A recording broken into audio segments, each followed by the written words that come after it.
Bismillahirrahmanirrahim. Assalamualaikum warahmatullahi wabarakatuh. Kali ini kita akan membahas tentang bagaimana manajemen layanan dan manajemen layanan IT. Jadi poin kali ini adalah service value.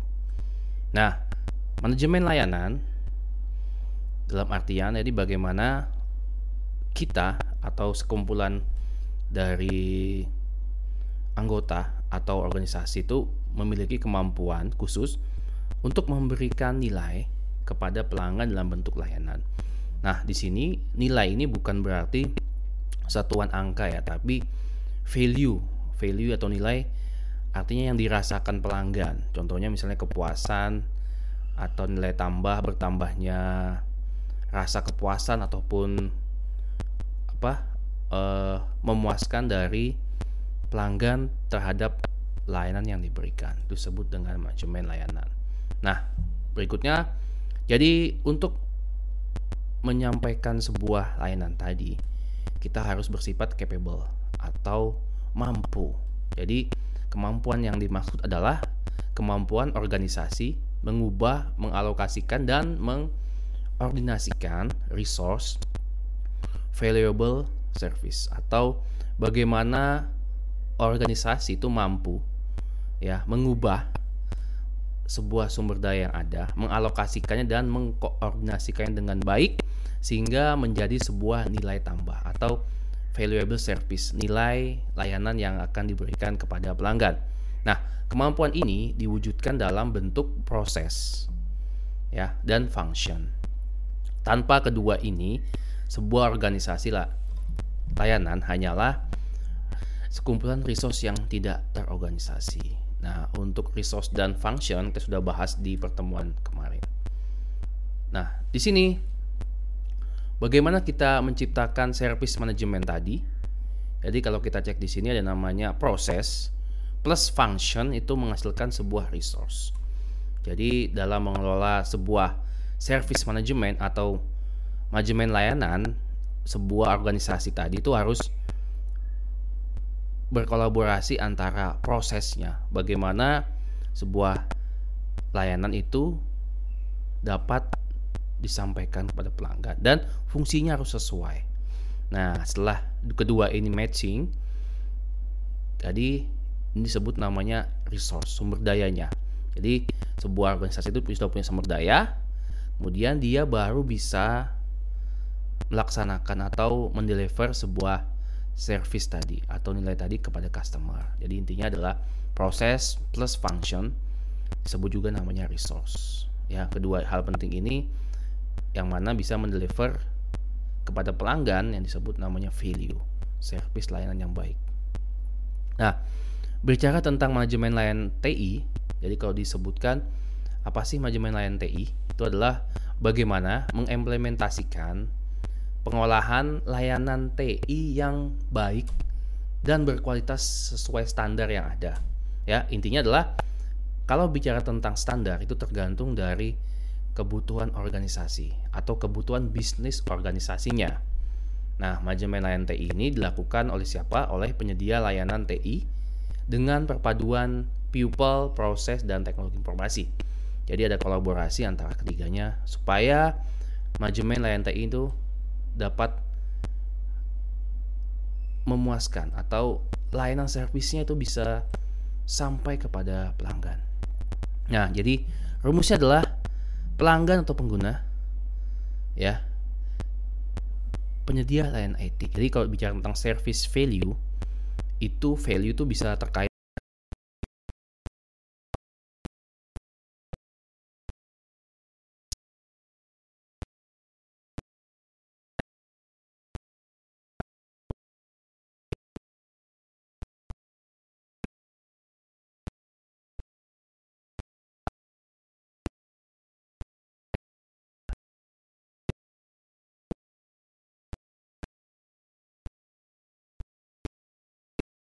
value. Value adalah utility plus warranty. Utility apa? Adalah apa yang pengguna peroleh dari sebuah layanan. What the customer get? Apa yang didapatkan dari layanan itu kepada pelanggan tadi. Contohnya misalnya sebuah layanan internet di sebuah kampus. Jadi bisa mengirimkan, memberi pesan, mengakses video online, mengakses SIA dan lain-lainnya. Kemudian manfaat dari utility layanan TI ini dua bentuk. Pertama adalah pencapaian unjuk aksi atau kinerja, ya. Yang mana itu adalah bisa sebuah kebutuhan atau keinginan pelanggan tadi. Jadi manfaatnya adalah tadi bisa menunjukkan bahwa sebuah layanan TI tadi itu dukungannya itu sesuai dengan kebutuhan atau dan keinginan pelanggan, atau juga bisa mengatasi keterbatasan pelanggan mencapai tujuan tertentu. Makanya kita butuh sebuah layanan TI tadi. Nah, apa itu warranty? Warranty ini adalah bagaimana jaminan layanan disediakan atau bagaimana kualitas layanan atau jaminan bahwa sebuah layanan itu benar-benar memenuhi namanya SLA, Service Level Agreement. Apa itu SLA? Itu adalah perjanjian yang dilakukan misalnya pihak ketiga untuk sebuah layanan yang diberikan. Contoh, layanan internet. Nah, kita membuat legalnya dalam bentuk SLA. Contoh misalnya internetnya kalau mati dalam waktu 10 menit, ya, itu akan dijaminkan proses perbaikannya. Taunya kalau misalnya internetnya mati lebih dari 1 hari, dapat reward atau dapat ganti rugi sekian-sekian. Itu maksud warranty, jaminan bahwa kualitas itu sesuai dengan layanan yang diberikan. Jadi dibuatlah namanya SLA, Service Level Agreement. Nah, jika sebuah utility tadi itu kalau dilihat adalah dia tergantung seberapa besar manfaat yang menggunakan sebuah layanan TI. Ya, maka kalau warranty ini terkait dengan kenyamanan atau seberapa kecil kemungkinan kehilangan atau kerugian saat menggunakan sebuah layanan. Jadi kalau utility itu fokusnya adalah bagaimana manfaat dalam penggunaan layanan TI. Kalau bicara tentang warranty itu terkait kenyamanan dan kemungkinan kerugian dalam menggunakan sebuah layanan TI. Jadi warranty mencakup 4 aspek. Satu ada availability, capacity, ketiga ada continuity, keempat namanya security. Jadi availability adalah layanan itu dapat digunakan di waktu dan kapan dan dapat diakses di mana. Ya, jadi disepakati dulu. Dan capacity ini adalah bagaimana sistem tersedia ini cukup untuk semua pengguna. Contoh, layanan SIA digunakan oleh 1000 mahasiswa. Apakah sistem itu bekerja dengan baik atau dengan cepat? Jadi harus dibuat dulu warranty, jaminannya adalah capacity. Kemudian namanya continuity.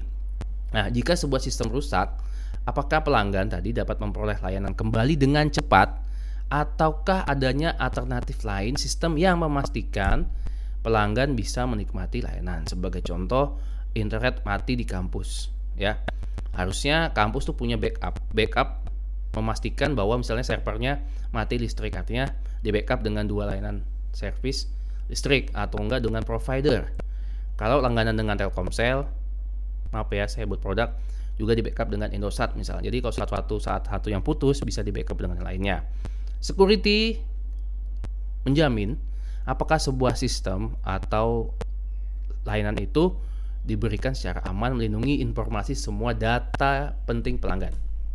Nah, ini adalah rumusan warranty ya. Seperti rumus gerbang OR dan AND. Kalau bicara tentang utility, itu bicara tentang dukungan kinerja atau menghilangkan hambatan masalah. OR dia mendukung kinerja atau menghilangkan hambatan masalah. Disebut namanya fit for purpose, sesuai dengan tujuan. Kalau sifatnya OR, salah satu ini dipilih ya. Sifatnya tools tadi, utility ini bisa mendukung kinerja, ya, ataukah sifat tools ini menghilangkan adanya gangguan atau masalah. Jadi salah satu bisa dipilih kalau tools tadi. Nah, tapi kalau sifatnya AND, warranty jaminan tadi itu sifatnya AND tuh nggak bisa dihilangkan, semuanya harus ada. Artinya apakah sudah cukup persediaannya, availability tadi, kapasitas, capacity, keberlanjutannya apakah sudah sesuai, cukup, ya, continuity dan security tadi, keamanan cukup. Semuanya harus terpenuhi karena dia sifatnya AND tadi. Salah satu tidak terpenuhi artinya tidak bisa jalan lagi ke terciptanya sebuah value created tadi. Jadi utility-nya salah satu aja tidak tercapai, misalnya dia mendukung sebuah kinerja, oke, true, artinya bisa sesuai dengan tujuan. Nah, tapi kalau warranty-nya itu satu nggak bisa, artinya nggak bisa tercipta namanya value create, karena terciptanya sebuah value atau nilai itu terdapat dari dua tadi, value dan warranty. Nah, tapi kalau semuanya warranty ini semuanya tercukupi, artinya fit for purpose dan fit for use, itu akan menciptakan sebuah value created di sini. Nah, kemudian ada sebuah diagram RACI, itu untuk mendefinisikan tugas masing-masing dengan menggunakan metode RACI. Nah, RACI ini biasanya menggunakan checklist ya. RACI disingkat dari responsible, accountable, consultant, dan informed. Nah, ini adalah metode yang efektif untuk mengurangi kebingungan saat target yang diset meningkatkan kinerja dengan efisiensi. Jadi membantu siapa kira-kira yang membuat keputusan lebih cepat atau accountable. Jadi tugasnya dibagikan kepada orang-orang yang ada supaya tidak tumpang tindih tadi. Nah, intinya adalah sebuah RACI ini ada poin-poin tadi ya. Responsibility siapa yang bertanggung jawab menyelesaikan tugas.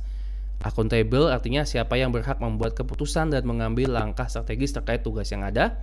Ketiga, consulted, siapa yang harus dihubungi terkait dengan pertimbangan tadi, ya, terkait dengan tugas-tugas yang ada yang diberikan. Informed artinya siapa yang harus rutin dikabari terkait setiap pengambilan keputusan dan langkah-langkah strategis yang ditempuh dalam perjalanan proyek yang dikerjakan.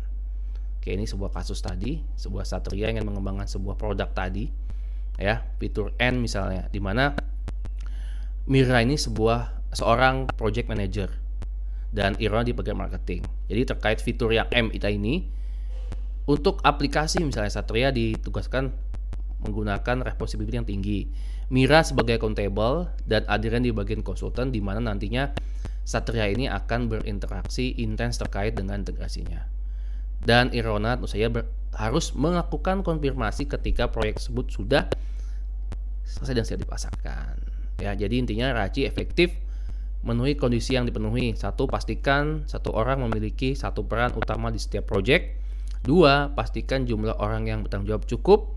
Ketiga, konsultasikan seminimal mungkin. Keempat adalah berikan informasi secara berkala.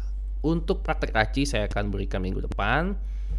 Kali ini habis ini kita akan bahas dari pendapat teman-teman bagaimana menciptakan layanan TI yang baik.